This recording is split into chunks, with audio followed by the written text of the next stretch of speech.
And I call the member for Fremantle. Mr Speaker, I present the report of the Australian delegation to the 138th Inter-Parliamentary Union Assembly that was held in Geneva, Switzerland from the 24th to the 28th of March 2018, and I ask leave of the House to make a short statement in connection with the report. Is leave granted? Is leave granted? Leave's granted. The member for Fremantle may proceed. Mr Speaker, I'm very pleased to make some remarks upon the tabling of the report in relation to the delegation from this Parliament to the 138th Inter-Parliamentary Union,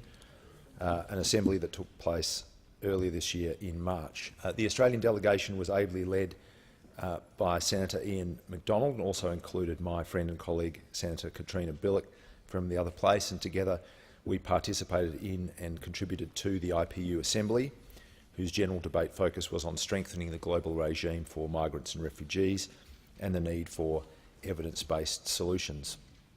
It was attended by 829 parliamentarians from 148 countries, which included 98 presiding or deputy presiding members. Speaker, as you know, the Inter-Parliamentary Union is the international organisation constituted by the parliamentarians of sovereign states. Its focus is on promoting and supporting strong and effective and independent parliaments as a key feature of democratic governance. But of course the IPU recognises that all parliaments and their members face challenges, and so it works to build democratic capacity and the expertise of its members, to encourage dialogue and to monitor and respond to circumstances that threaten the independence and good function of parliaments or that otherwise interfere with the ability of parliamentarians to undertake their work. And can I say that the IPU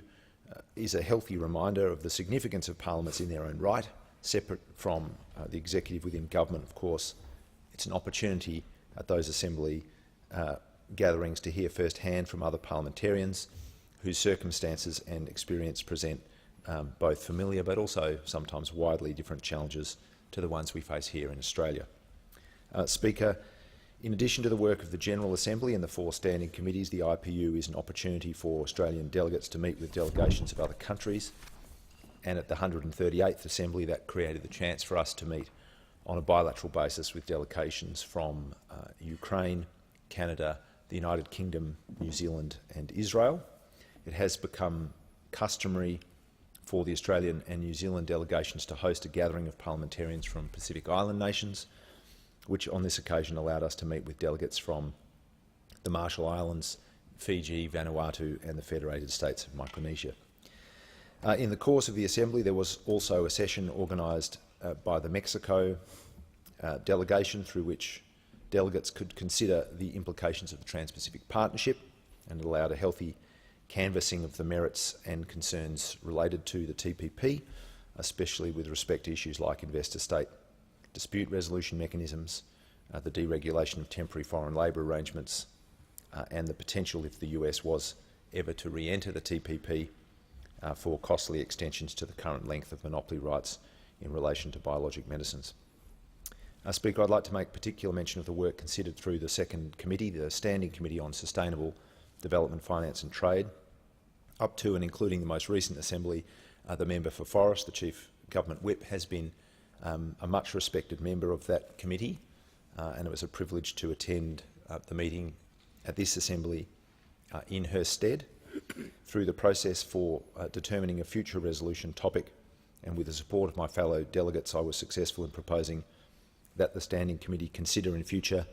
the role of fair and free trade and investment in achieving the Sustainable Development Goals, especially regarding economic equality, sustainable infrastructure, industrialisation and innovation, and along with colleagues from Serbia and Ghana, was appointed a co-rapporteur for the carriage of that resolution through the second committee in future. I'm looking forward to working with my fellow co-rapporteurs and parliamentary delegates in the Standing Committee at the next Assembly to refine the details of the resolution. It's certainly a time when we need a sharpened focus on trade and infrastructure investment that can be the basis of shared inclusive wellbeing, rather than the means by which the imbalance of power between nations is translated into greater inequality, poorer health outcomes and environmental degradation. Speaker, I was also glad to attend side meetings on the urgent challenge of nuclear disarmament and non-proliferation,